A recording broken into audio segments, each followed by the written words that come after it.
So, my main claim was that the idea of kingship was foreign to many Igbo communities before colonial rule. And you went ahead to ask about Ofo, Eze, and governors. And I feel like you're kind of like shifting the goalposts because none of these automatically means that the kingship idea was universal in Igbo land. But still, let me answer your questions. So, for question number one, you asked who has the authority to keep the offer and where the offer was kept. But the truth is that there is no universal or general Igbo rule as to who gets to hold the offer and who gets to keep the offer. You understand? So, depending on the community, the offer could be held by the eldest man in a lineage, who is called the Onyeji offer. It could be held by the title elder. It could be held by the ritual custodian. It could be held by a priest. It could be held by a lineage elder. It could be held by a village elder. Do you understand that? And as to where the offer was kept, it was usually kept in the house or shrine of the custodian of the offer, or sometimes it could be kept in the lineage shrine space, which was usually connected to the ancestors. But the truth was that having access to the offer or being the custodian of the offer does not make someone a king, because many Igbo communities had institutions for the offer, but they had no king. So your question number two, you asked them what is the one word Igbo name for governors, and some people or some writers can use the word or the term Onisiala, which is loosely translated to be leader of a state.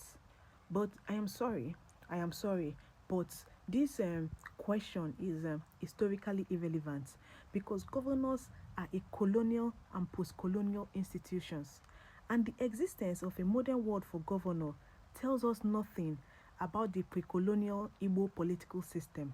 Now, for your third question, you asked, what is the history behind the name or the title Eze? Eze itself is an old Igbo word. Historically, it can mean king, ruler, monarch, great person, one who possesses authority or greatness. The word itself existed before the British. Nobody is disputing that. Now, my claim is not whether Eze existed or not. What I'm trying to make you understand is how widespread the institution of kingship was. For example, we have some communities that had their kings, like Onitsha had their Obi, Aboh had their Obi. Even some other riverine communities had monarchs ruling them. But many other Igbo communities operated through age grades, family meetings, titled society, council of elders.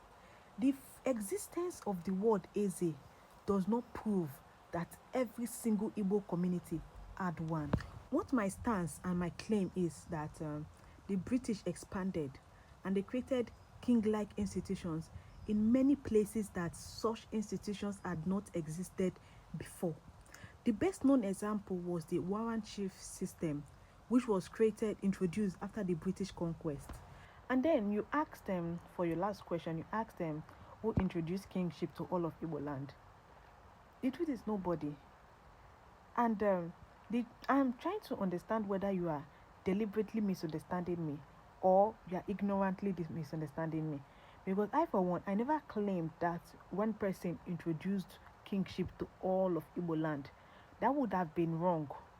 Because we know for a fact that for some places, some communities, the kingship title already existed. Many communities that had been governed through republican institutions suddenly found themselves under a single recognized authority because the colonial administrators preferred dealing with a single person than dealing with the councils and the elders and the assembly.